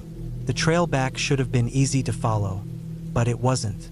I went down the same way I came, but some parts of the trail looked different. I know trails can look different in reverse, but this felt more than that. Things were in places I didn't remember. A fallen log across the path that hadn't been there before. A patch of grass flattened like someone had slept there. About 2 hours in, I found something that made me stop cold. It was a tree, not a huge one, but big enough, and on its trunk, someone had carved deep, wide slashes. Not letters, just random cuts. Some crossed over each other, some looked like excess. Fresh, too. The bark still curled around the edges of the cuts, and sap was leaking. That wasn't there on the way in. I was sure of it. I moved quicker after that. My eyes kept scanning the trees around me. I felt like someone was following me. I never saw anyone, but I couldn't shake that feeling. A few times I stopped and stood still, trying to hear something. Once I thought I saw movement, just a flicker of shadow between trees, but it could have been a trick of the light. Then I realized something that made my stomach turn. I wasn't on the same trail anymore. Somewhere along the way, I had veered off without noticing. Maybe the trail split and I didn't catch it. Maybe I'd gotten turned around when I was watching the woods instead of the ground. I checked my compass and map. The compass still pointed the right way, but the map didn't help. Nothing matched what I was seeing. The terrain didn't line up. The slope, the trees, even the layout of streams and rocks was all wrong. I kept walking in the general direction of the car, hoping I'd reconnect with the real trail. Hours passed. The forest grew denser. The undergrowth got thicker, thorns tearing at my clothes. I had to push through branches, climb over logs, sometimes even crawl under fallen trees. My water was half gone, and my legs burned. Every step felt heavier than the last. Then I found the shelter. It wasn't really a cabin or anything like that. Just an old wooden structure, half collapsed, with a roof made of logs and tarps, tucked into the side of a small hill. I found it by accident while pushing through a patch of brush. I didn't want to stop, but I needed a break. I checked it out carefully. It looked abandoned, but something felt off about it. There was a fire pit in front, long cold, but fresh wood was stacked next to it. Inside, I found a plastic tarp laid out like someone had been sleeping there recently, a pile of crushed cans in the corner, a small box of matches and a tin cup near the wall. Someone had been here not long ago. I didn't know if they were still around. I didn't stay long. I moved on, now more worried than ever. If someone was living out here, that might explain the weird stuff, the broken branches, the sounds, the stone piles, the carved trees. But it didn't make me feel any better. If anything, it felt worse. Whoever was out here didn't want to be found, and I'd stumbled right into their space. By late afternoon, it started to rain.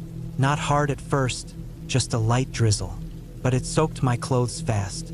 My boots got heavy and slippery. I slipped once, falling on my side and sliding a few feet down a hill. I scraped my arm and tore my sleeve. My compass flew from my hand and got buried in leaves. I spent 10 minutes looking for it and almost gave up before I spotted the metal edge sticking out near a root. I kept moving. Then, just before sunset, I saw something that stopped me dead. Another clearing. Another pile of stones. Same kind of pile as before. Balanced. Carefully arranged. Same number of stones, 15. I hadn't walked in a circle. I knew I hadn't. The terrain had changed too much. But there it was. The same clearing or a different one made to look the same. I checked for my footprints. The rain had washed most of them away, and near the pile something new, a piece of cloth tied to a branch. It was part of my shirt. I hadn't noticed the tear when I fell, but there it was. Same material, same color, torn and tied like a marker. I stared at it for a long time. Someone had been following me, close enough to find the piece I lost, close enough to tie it up like a message. I didn't run. I wanted to, but I knew running would get me lost even faster. I moved as fast as I could while still checking my direction. I kept the compass.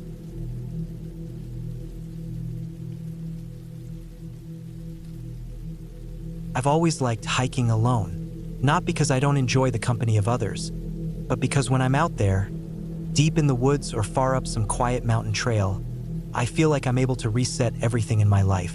The stress, the thoughts that won't stop running in my head, the responsibilities. When I hike solo, it's just me and the trail, and that's always been enough. This happened in September 2022 in the western part of Colorado. I was 32 years old then and had just gone through a rough patch in my personal life. My long-term relationship had ended, and I was feeling stuck at work. I took a week off and drove out to a section of the San Juan Mountains I hadn't explored before. It was less touristy and more rugged than the spots I usually visited, which felt perfect. I wanted peace. I didn't realize how quickly peace could turn into danger out there. I parked my car near a remote Forest Service road and planned a 3-day loop through a mix of established trails and what I thought were some old forest paths I'd found on satellite images. My plan was to do a high-elevation loop. Start low, hike up to a ridge by the second day, then descend and circle back to my car. It looked doable on paper. The area was lightly marked, but I was confident with a GPS, printed maps, and a solid background in solo hiking. The first day was fine. I started mid-morning, hiked deep into the woods, and climbed gradually. The air was crisp, and the sun poked through tall evergreens. I heard birds and the rustling of squirrels.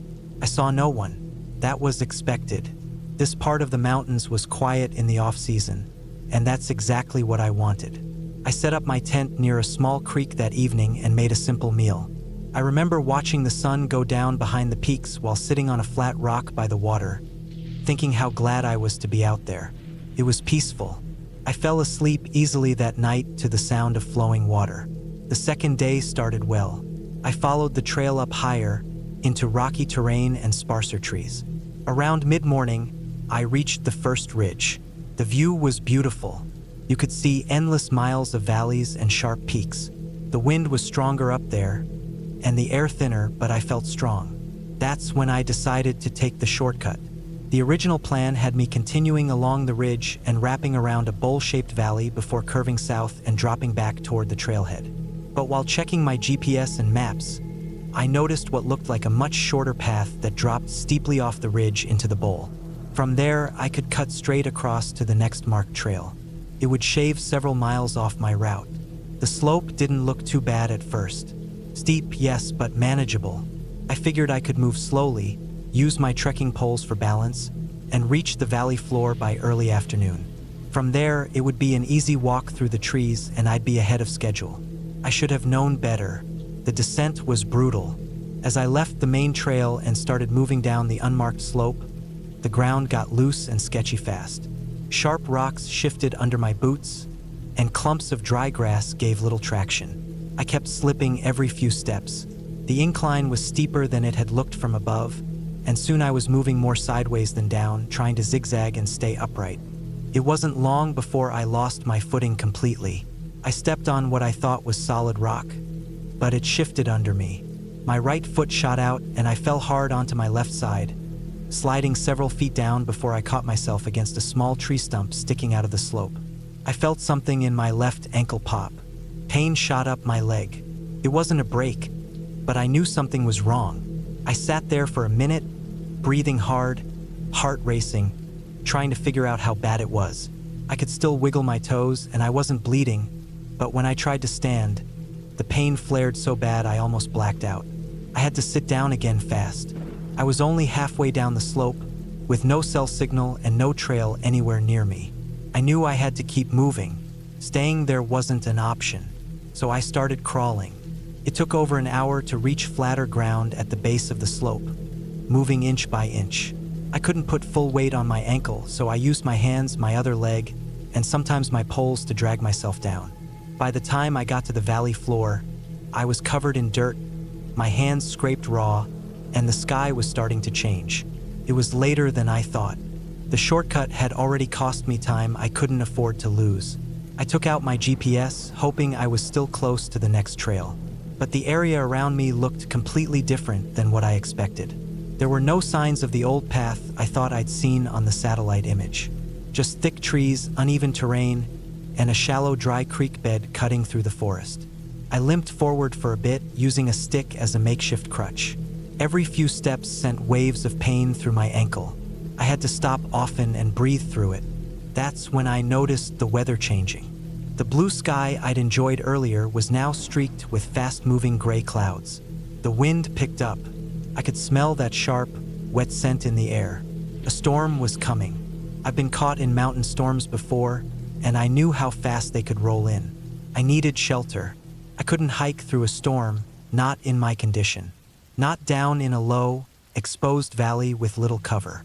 I moved toward a patch of thick trees, hoping to find something to block the wind. My progress was slow, but eventually I reached a group of pines with thick branches near the ground. I cleared a small spot under them and threw up a quick emergency tarp lean-to. It wasn't much, but it was better than nothing. The storm hit less than 20 minutes later. The wind howled through the trees, and rain came down in sheets. Thunder rumbled so close I could feel it in my chest. Lightning lit up the sky. I sat under the tarp, cold, wet, and alone, hugging my pack and trying not to think about how bad things had gotten so quickly. I didn't sleep that night. The pain in my ankle kept me awake, and I was constantly adjusting my tarp as the wind tried to tear it loose. By morning, everything I had was damp. My gear was soggy, and my socks were wet through. My fingers were numb. My hands shook. I checked the GPS again. Still no signal. I knew I was somewhere west of where I should have been, but the terrain was unfamiliar. The map wasn't lining up with what I saw. I needed to move, but I wasn't sure which direction was safest. I made a choice to head south, aiming to intersect the trail I originally planned to meet after the shortcut. But the forest here was thick and slow. Fallen trees, uneven ground, and thick underbrush made progress miserable. Then I made another mistake. I saw what looked like a game trail, a narrow path worn through the grass, maybe from deer or elk. It headed roughly the way I wanted to go. I decided to follow it, thinking it might lead to clearer ground. Didn't. After about an hour, the path vanished, and I realized I was deeper in the woods than before. No trail, no landmarks, just thick trees and silence. That was the first time I felt something close to panic. I hadn't seen another person in 2 days. My ankle was worse, swollen, tight, and throbbing. I was tired, soaked, and barely able to walk. I still had some food, but my water was almost gone. I hadn't seen a stream since yesterday morning. My body felt heavy, like it was working against me. Everything seemed harder than it should have been. Still, I kept moving. Crawl, limp, rest. Crawl, limp, rest. I followed the sun when I could, moving in a rough southern direction. But clouds kept rolling in, and sometimes the light was too dim to tell where it was going. My compass helped, but in thick woods, it was easy to drift. I felt like I was circling the same patches of ground again and again. By late afternoon, my body was giving up. I found a small rise, dry enough to lie down, and set up my tarp again. I forced myself to eat even though I wasn't hungry. My fingers were shaking from exhaustion. I thought about using my PLB, my personal locator beacon, but I kept telling myself I wasn't far from the trail, that I just had to hold on one more night. That night, I hallucinated. Not dreams, hallucinations. Shapes moving in the dark. Leaves whispering things. My own name, maybe. It was the fever. My ankle was hot, the skin tight. I knew then it was infected. Maybe not badly, but enough to mess with my head. I kept thinking I saw lights through the trees, like headlamps or a cabin window. Every time I looked, nothing was there. By morning, I knew I couldn't keep going much longer. I took out the beacon. I stared at it for a long time. Pressing it meant I'd failed. It meant I'd have to explain how I got so lost, how I made a stupid mistake. But pride doesn't keep you alive. I hit the button. Then I waited. Took over 7 hours. I heard the helicopter before I saw it. That low thump of blades chopping the air. I scrambled out of the trees and into a small clearing. I waved the silver emergency blanket like crazy. Passed over once, then came back. I dropped to my knees when I saw it circling. They landed in a meadow a few hundred yards away. A rescue crew hiked in, found me, and helped me walk back. I was dehydrated, my ankle was bad.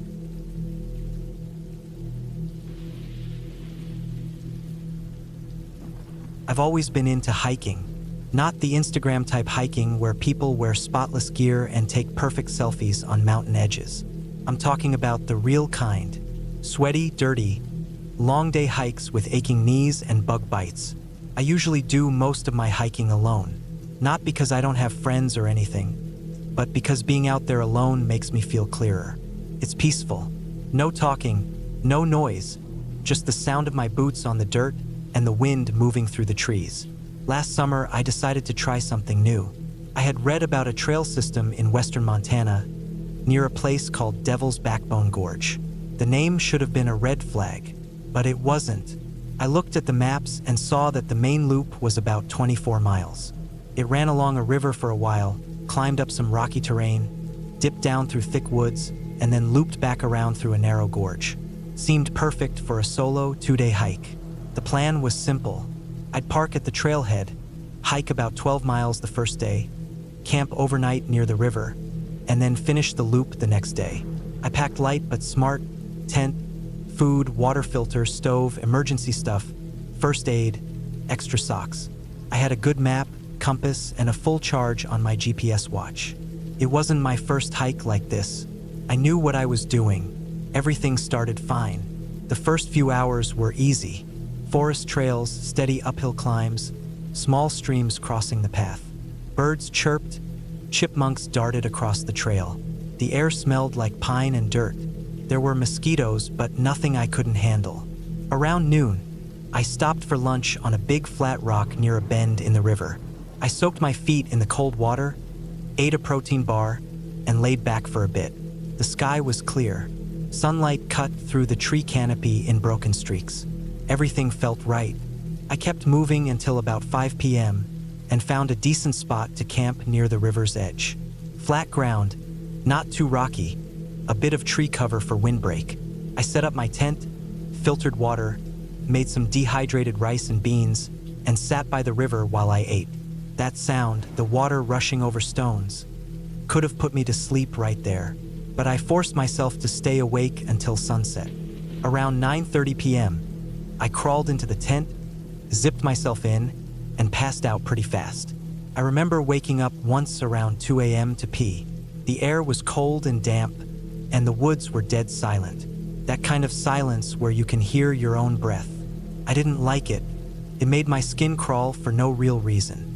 But I didn't see or hear anything strange, so I went back into the tent and forced myself to sleep again. The next morning, I made instant oatmeal, packed up, and got moving early. My legs were sore but nothing unusual. The trail started to get steeper, and the ground turned to loose gravel in places. I followed the markers easily enough until about 10 a.m. when I came to a fork. This wasn't on the map. The main trail curved up to the right and climbed the side of the hill. But there was a second trail, rougher, narrower, almost overgrown, that went left and downward. Someone had placed a small rock pile beside the entrance, like a marker. It wasn't an official sign, but it didn't look accidental either. I pulled out the map. It didn't show any other trail here, just the main loop. But I remembered reading online that some locals used old hunter paths to cut through the gorge faster. One comment even mentioned a shady left turn near mile 14. I guess this might be it. I don't know why I decided to take it. Maybe I wanted to finish early. Maybe I just liked the idea of going off the main trail. Either way, I adjusted my pack and went left, down into the narrow trail. First, it wasn't too bad. The trail was rough, but it was there barely. It wound downhill fast, and the air started to change. Cooler, damper, heavier. The trees grew tighter together. I started to notice more moss, more mud, and less sky. The ground under my boots turned soft and uneven. But the path kept going, so I kept going. About an hour in, I realized I hadn't seen a trail marker in a while. Not that this was an official path, but still. I started to get that feeling in my chest, the kind that tells you something's not quite right. I stopped, looked back. The path behind me was barely visible now, swallowed up by brush and shadow. If I turned around, I wasn't even sure I could follow my own steps back up. But going forward was worse. The gorge dropped in sharper now, like I was descending into a bowl. The trail, if you could call it that, turned into a sloped, rocky trench. My boots slipped a few times. Once, I had to crouch down and use my hands to steady myself. The trees around me were twisted and packed tight. Some looked dead, their bark peeled off in strips, and there was a thick, wet smell everywhere. I kept checking my watch, trying to make sense of where I was on the loop. According to the GPS, I had drifted far left of the map trail. I figured if I just kept moving forward, the path would reconnect at some point. That assumption was my mistake. By 2 p.m., I hit a wall, literally. The path ended in a rock face about 15 feet high. It wasn't vertical, but it was steep and covered in wet moss. I stood there for a while, breathing heavy, trying to make sense of it. I checked my map again. Still no sign of any side trail here. My GPS showed me sitting in a dead zone, a gray blob with no features. I decided to climb the rock face. It didn't look too hard, and I figured once I got over the ridge, I'd see the main trail again. Halfway up, my boot slipped. I crashed down onto a flat rock below, landing hard on my side. My ribs took the hit. I laid there gasping, trying to breathe. Pain bloomed sharp under my armpit and across my chest. I was scared I broke something, but after a few minutes, I could move again. It hurt like hell, but nothing felt broken, just badly bruised. Getting back up the slope was harder. I had to dig my hands into muddy patches and use roots to pull myself up. I finally made it to the top, scraped and shaking, but there was no trail, just thick trees, tight underbrush, and a steep slope leading down into more woods. I stood there for a while, sweating, my shirt soaked through. The pain in my ribs got worse with every breath. I realized I was lost, not in the fun, let's figure this out kind of way, the real kind, the kind where your mind starts to race, and your mouth goes dry, and your heart won't slow down. I pulled out my phone. No signal, not even one bar. My GPS watch still worked, but it was only showing raw location, no trail overlay. I sat down on a fallen log and tried to calm myself. I told myself I just had to head east, and I'd eventually reconnect with the loop. So I started hiking east. It got worse fast. The terrain was brutal. Steep drop-offs, slippery leaves, random patches of thick mud that swallowed my boots. I fell multiple times. At one point, I sank knee-deep in black mud and had to crawl out, leaving one boot behind and pulling it out with both hands. Around 4 p.m., I realized I hadn't eaten. I sat down under a crooked tree and forced down a granola bar. I drank some filtered river water from my bottle. My ribs throbbed, and my legs were starting to cramp. I hadn't seen a person, trail marker, or footprint in hours. That's when I heard the noise. It wasn't an animal. It sounded like something heavy moving fast through the brush to my left. I froze. My heart jumped. I waited. It stopped. I looked but saw nothing, just trees and undergrowth. I started moving again, faster now. I told myself it was a deer, maybe a bear in the distance. Then I heard it again. Behind me this time. I didn't run. I didn't scream. I just moved as fast as I could, trying not to panic. Every few minutes, I stopped and listened. Silence. Then a branch snapping behind me. I turned. Nothing. I started to think maybe it was my imagination, but the feeling wouldn't leave. I kept going until sunset. By then, I knew I had to camp again. I didn't want to, but I had no choice. It was getting too dark to see. I found a small flat patch near a bunch of jagged rocks and set up my tent. I didn't cook anything, I just ate a handful of trail mix and drank some water. I didn't even bother changing clothes. I crawled into my sleeping bag, kept my knife near me, and tried to sleep. Couldn't. Every sound outside the tent made me flinch. Rustling leaves, cracking twigs, whined through branches. I laid there, eyes wide, heart racing, for what felt like hours. I must have passed out eventually because I woke up to morning light. I packed up fast. No breakfast, just water. My ribs hurt worse than ever. My legs were stiff. My hands were scraped and dirty. I started walking again, still heading east, hoping to hit the trail. I didn't. Instead, I found a stream around noon and followed it for a while. My hope was that it would lead to a bigger river or even a trail crossing. But the banks were rough and I kept slipping on wet stone.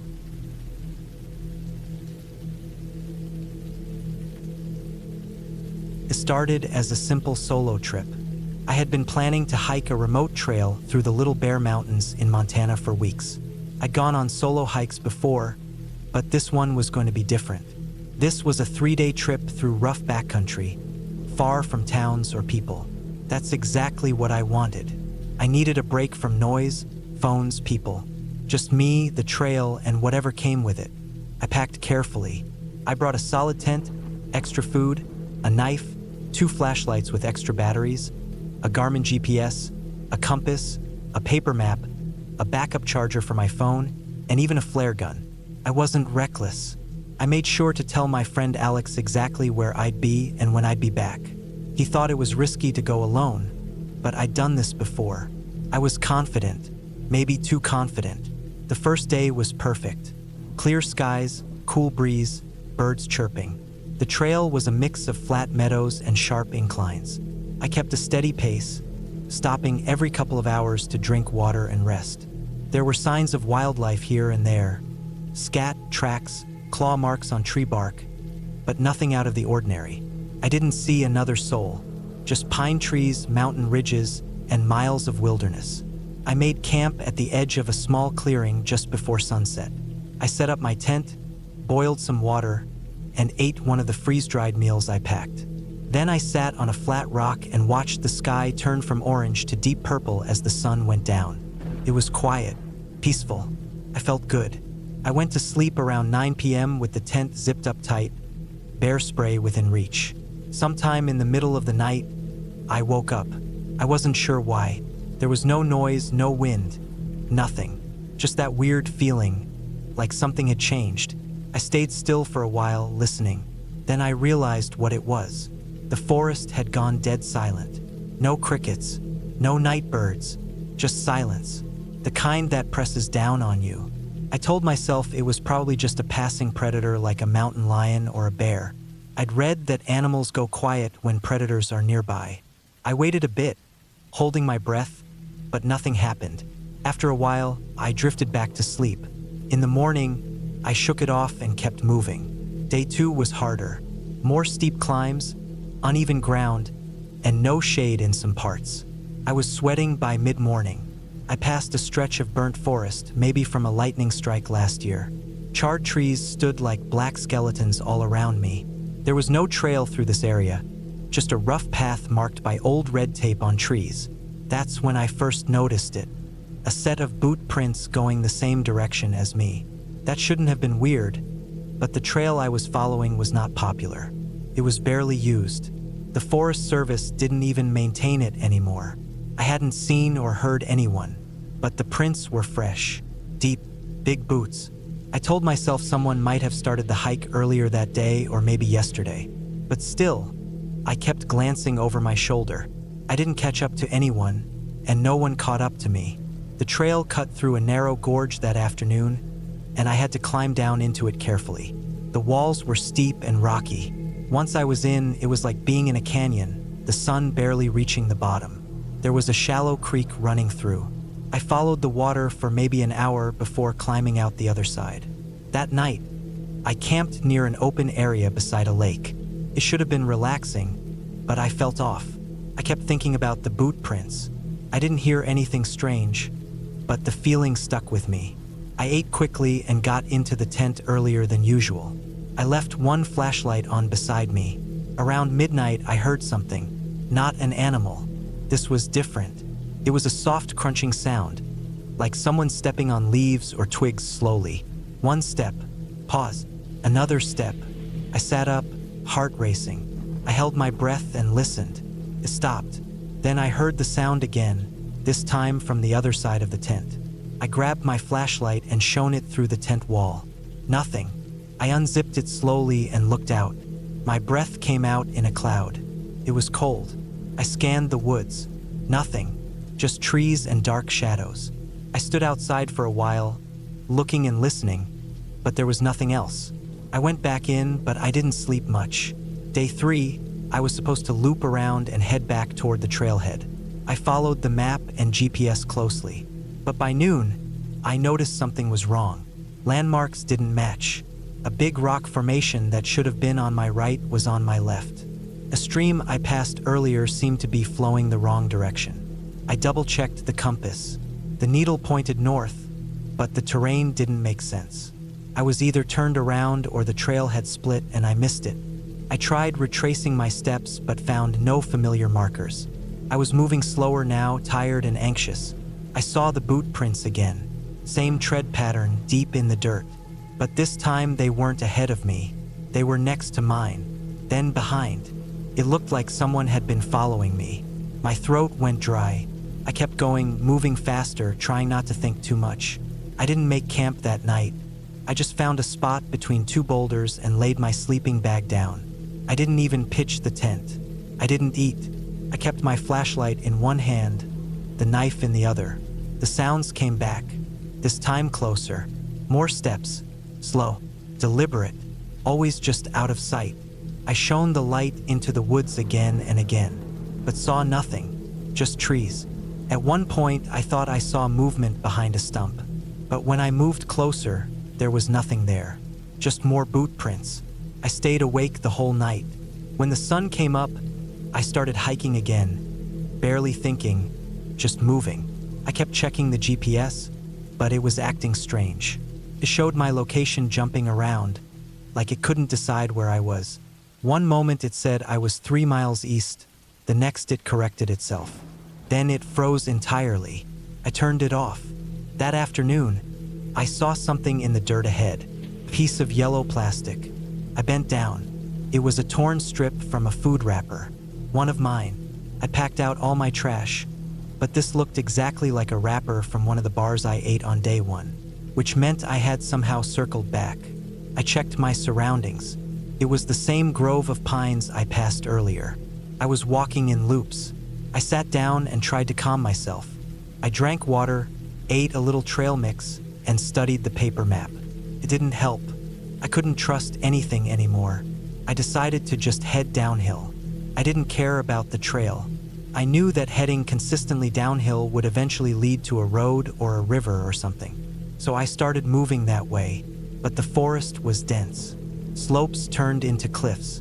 I had to backtrack often. My legs were burning. I slid down one muddy slope and tore the side of my pants on a jagged rock. My shin was bleeding. I wrapped it with a bandana. I kept going. Near evening, I found a broken-down hunting blind. Just an old wooden box on stilts, maybe 10 feet tall. I climbed up into it and decided to spend the night there. It wasn't safe, but it was off the ground. I felt less exposed. I didn't light anything, just sat in the dark. That night I heard heavy breathing, right below the blind. I didn't move. I didn't shine the light. I just sat there, frozen. It lasted for minutes, then silence. In the morning, I climbed down slowly. There were more boot prints in the mud around the blind.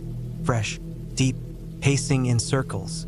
I started moving again, this time forcing myself through thick brush, ignoring the pain. Around midday, I heard a sound that stopped me in my tracks. A chainsaw, faint, but real. I turned toward it and pushed through trees and thorns, shouting. I didn't care who it was. I needed help.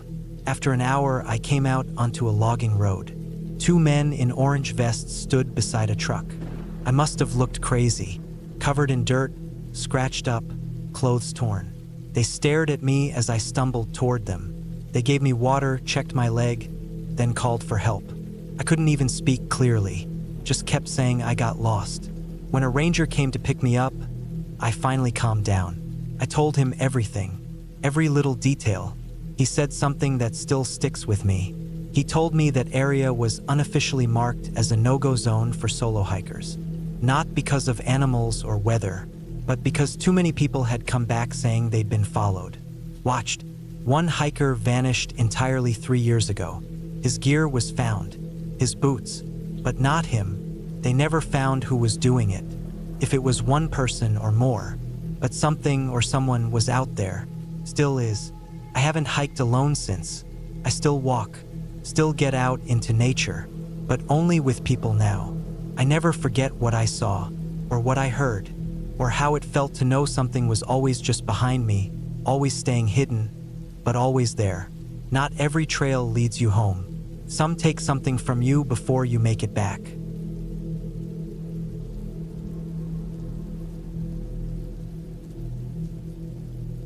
I've done a lot of solo hikes in my life, not just local trails or those well-marked loops in national parks that attract tourists. I'm talking about the kind of hikes where your phone loses signal 20 minutes in and the only sounds are wind through the trees and your own boots hitting the dirt. That's always been my escape. I'm not someone who likes being around crowds or noise. Hiking gave me a way to feel like I existed in a world without all that.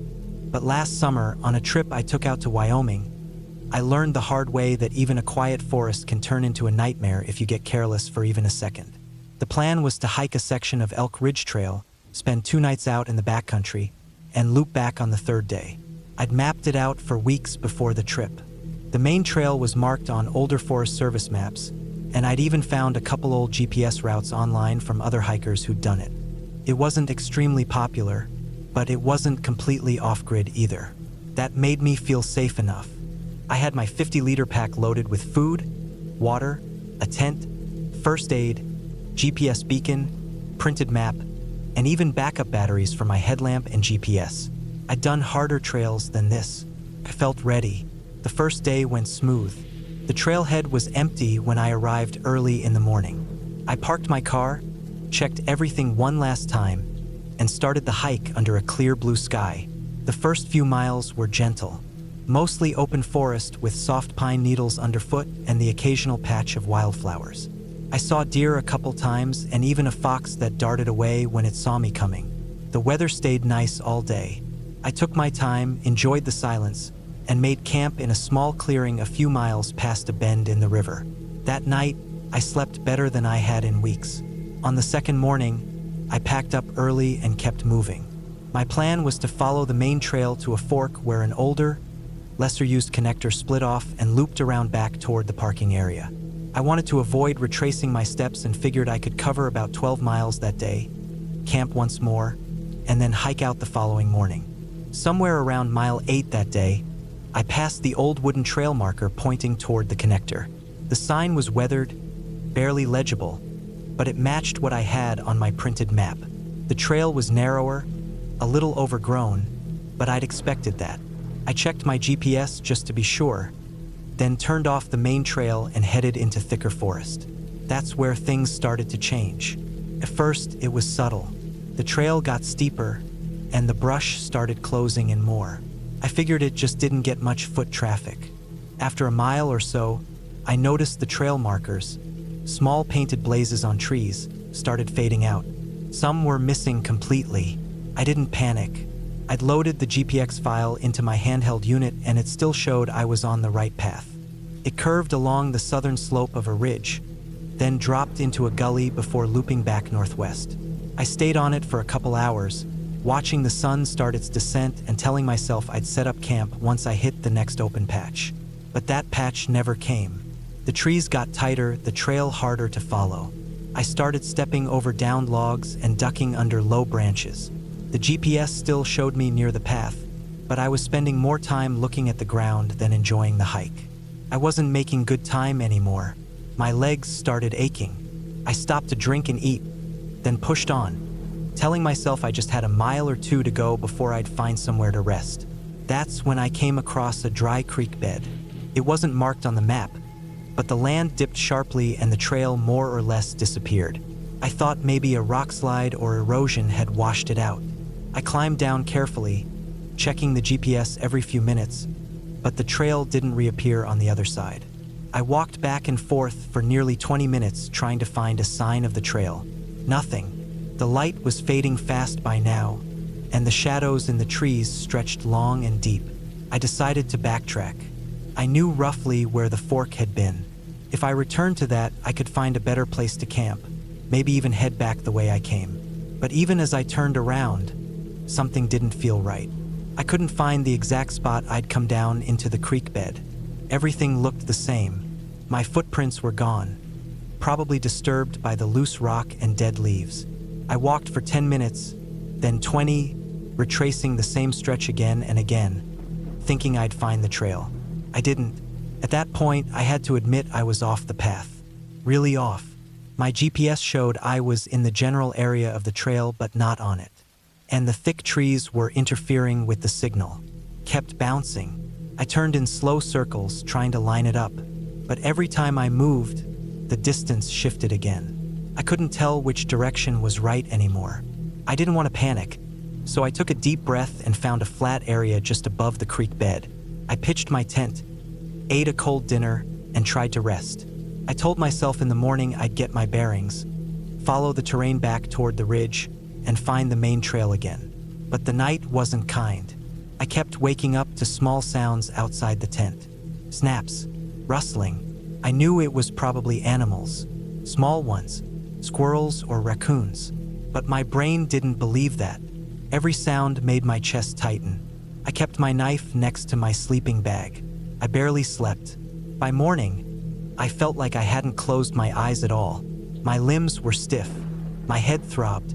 I packed quickly and climbed out of the creek bed, trying to find high ground. If I could reach the top of the ridge, I could see where I was and maybe even get a signal. The climb was steep and slow. I slipped twice and scraped my hand badly on a rock. Blood trickled down my wrist. I wrapped it with gauze from my kit and kept going. After nearly an hour, I reached the ridge and stood on a rocky outcrop. But when I looked around, nothing made sense. I didn't see the river. I didn't see the main trail. I saw endless trees in all directions, broken only by more hills and ridgelines. I pulled out my GPS. No signal. I checked my phone. Nothing. Just that mocking no service message. I stood there breathing hard, sweat dripping off my chin, trying not to let the fear get worse. I had food. I had water. I had shelter. I wasn't gonna die out there. Not yet. But I had to pick a direction. I decided to follow the ridge north. If I stayed on high ground, I'd eventually cross another trail or spot the river. But after a few miles, the ridge broke apart. Huge boulders and thick trees forced me down into another valley. The ground here was swampy in places. My boots sank into soft moss and mud. Mosquitoes swarmed around me. The air got humid and still. I pushed through branches that slapped my face and scraped my arms. I was burning more calories than I was eating. I had no idea how far I was from anything. I saw signs of old human activity once. An old fire ring surrounded by moss-covered stones. No footprints, no gear, just proof that someone had been here years ago. That made it worse somehow. That night, I camped in a low patch near a fallen pine. It was the only spot flat enough to lie down. I kept hearing distant cracks in the trees, heavy ones. I didn't move.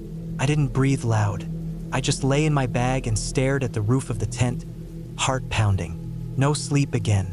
By the fourth day, I was losing it. My legs ached. My lips were dry. I still had food, but not much.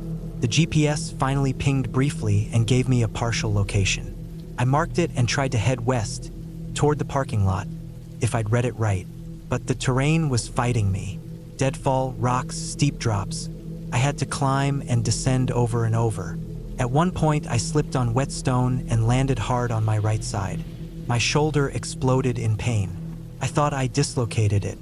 I sat there in the dirt for almost an hour before I could move again. The water was running low now. I had purification tablets and a filter, but every creek I found was just a muddy trickle. I drank anyway. The mud didn't matter anymore. I just needed liquid. I stopped setting up the tent. I just lay in the bag under a tarp that last night. Something moved in the dark. I didn't look. I didn't want to know. I woke up to rain, cold and steady. My gear was soaked. My pack was heavier now, dragging on my sore shoulder. I kept moving. I'd stopped checking the GPS. I'd stopped checking anything. I just kept going downhill, hoping for a road, a trail, a voice, anything. And finally, after what felt like days without progress, I stepped through a thicket of brush and saw a dirt road. Just a road. No signs, no people, no cars. Just a narrow dirt road running between two forested hills. But it was flat, man-made. I nearly cried. I followed it. For hours, my feet bled inside my boots. My shoulders screamed. I didn't care. Late that afternoon, a pickup truck appeared around a bend. The man driving it looked at me like he'd seen a ghost. I must have looked like one, mud-covered, gaunt, shaking. He drove me back to the ranger station 15 miles away. I've been missing.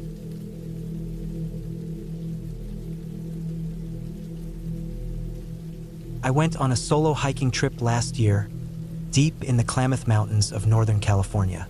I had planned it for months. I read trail reports, studied maps, checked weather history, and gathered all the right gear. I wasn't new to hiking or camping. I had done a lot of backpacking trips, many of them solo.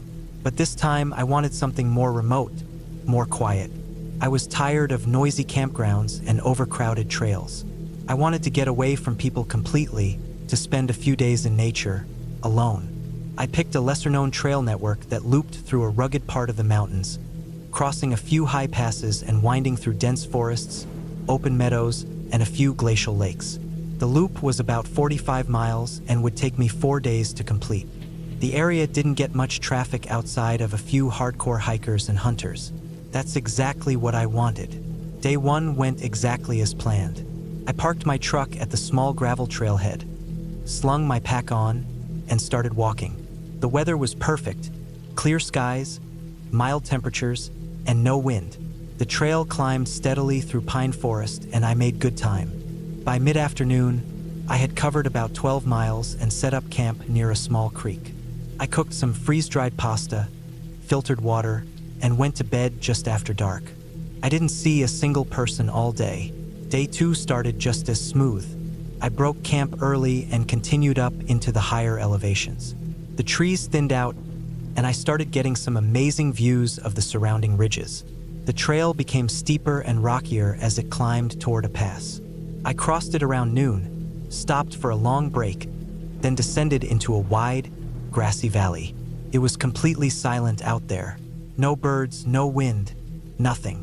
Just the sound of my boots crunching on the dirt. It was eerie, but peaceful too. That afternoon, as I hiked through the valley, I noticed something strange. A couple 100 feet off trail, there was a small pile of gear tucked under a tree. I stopped and looked at it for a while. It looked like a backpack, maybe some clothes, and a rolled-up sleeping pad. At first, I figured someone had stashed it to come back later, or maybe left it behind in an emergency. But it didn't look weathered or damaged. It looked clean, like it had only been there a few days. I didn't touch it. I didn't want to mess with someone else's stuff. Maybe they were nearby, or maybe it was an old camp they planned to return to. Still, something about it made me uneasy. I picked up the pace after that, trying not to think about it. That night, I camped near a small lake tucked between two ridges. The place was beautiful, quiet, and completely still. I cooked dinner and sat watching the sunset until it got cold. Then I crawled into my tent and zipped up, but I didn't sleep well. I kept hearing faint noises outside, small snaps, the rustle of leaves. I told myself it was just small animals or the wind shifting through the brush, but it didn't feel like that. It felt like something was moving around, just outside my sight. I stayed zipped in, wide awake, listening until I eventually drifted off. On day 3, I planned to hike over the second big pass and start circling back toward the trailhead. It was supposed to be my longest day, about 15 miles. I broke camp quickly and started the steep climb toward the pass. The trail switchbacked through scree and exposed rock. It was slow going, but the view at the top was worth it. I stopped for a snack and looked back down the valley I'd come from. That's when I saw someone. They were standing near the tree line at the bottom of the slope, just far enough away that I couldn't make out any features. Just a human shape, standing still, facing my direction. I stared for a while, trying to figure out if they were moving. They didn't seem to be. No walking, no waving, just standing. I turned away for a moment to grab my pack, and when I looked again, they were gone. The rest of the day, I couldn't shake the feeling of being watched. Every sound in the woods made me freeze. Every shadow made me nervous. I moved quickly, too quickly, trying to put distance between me and whatever that had been. I didn't stop for breaks. I didn't take in the views. I just walked, head down, checking behind me every few minutes. Late in the afternoon, I dropped into a narrow ravine. The trail cut sharply along the side of a hill, and the forest grew dense again. I couldn't see more than 20 feet in any direction. I moved carefully, feeling on edge the whole time. I hadn't seen a single person since starting this trip, and now I felt like someone was following me. I made camp near a small stream that night, deep in the woods. I didn't bother cooking. I just ate some trail mix and climbed into the tent. I left my boots on. I kept a flashlight in my hand. Every 5 minutes, I'd unzip the door and scan the trees. I didn't sleep. Around midnight, I heard footsteps. Clear, slow, deliberate footsteps. Not animal sounds. Human. Crunch, pause, crunch. Then silence. I held my breath, listening hard. My heart was pounding. I didn't move. I didn't dare turn on my light. I just lay there, frozen, for what felt like hours. Eventually, I must have fallen asleep, because I woke up to birds chirping and light filtering through the tent. I unzipped it slowly and looked around. Nothing. No footprints, no signs of anyone. Just trees and ferns. Day 4 was supposed to be easy. A short hike down the valley, reconnect with the trailhead, and drive home. I packed up quickly, skipping breakfast. I just wanted to get out. I kept moving fast, heart racing, eyes scanning the woods. A few miles from the end, I reached a fork in the trail. I knew I had to go left to return to the trailhead, but the signpost had been knocked over. The arrow was gone. I took a guess and went left. The trail was faint, overgrown in places, but it still looked traveled. After an hour, the trail started climbing again. That didn't make sense. I should have been descending. I pulled out my map and GPS. No signal. I was off course. I turned around. Backtracking was slow. Everything looked the same. Trees, rocks, turns that didn't match the map. I started to worry. My water was running low, and I hadn't eaten all day. I forced down a granola bar and kept moving. By late afternoon, I was still lost. The light started fading. I checked my map again and tried to line it up with the terrain. I realized I must have taken a game trail instead of the actual path. There was no clear way back. I had to pick a direction and hope. I decided to follow the stream downhill. Water usually leads to roads or campgrounds. I hiked until it got dark, then found a flat spot and set up my tent again. I was exhausted, hungry, and scared. I didn't want to admit it, but I was lost. Really lost. That night, the footsteps came back. Same sound. Crunch, pause, crunch. Then silence. But this time, they were closer. I sat up, clutching my flashlight, pointing it toward the sound. Nothing. Just darkness. Then, just for a second, I saw movement. A shape darting between the trees. Tall, fast. Definitely human. I unzipped the tent and bolted. I ran blindly through the woods, stumbling, falling, scraping my arms on branches. I didn't stop until I couldn't hear the footsteps anymore. My chest was burning. My legs shook. I had no idea where I was. I found a downed tree and sat behind it, trying to stay quiet. I waited there for hours, shivering, listening. Nothing came. The first light, I started walking again. No trail, no bearings, just moving downhill. Always downhill. Around noon, I heard something new. A truck. Faint but real. I followed the sound until I stumbled out onto a dirt road. I collapsed right there on the gravel. A few minutes later, an old Ranger truck rolled into view.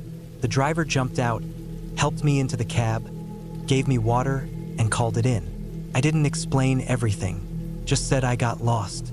He nodded like he'd heard it before. Maybe he had. Maybe not all of them ended the same. It's been almost a year since that trip. I haven't been back. I still hike, but not alone anymore. And never in places that empty. I think about those footsteps sometimes. The still shape in the trees. The gear under the pine. I don't know what it was. I don't want to know. All I know is someone was out there. And they weren't hiking.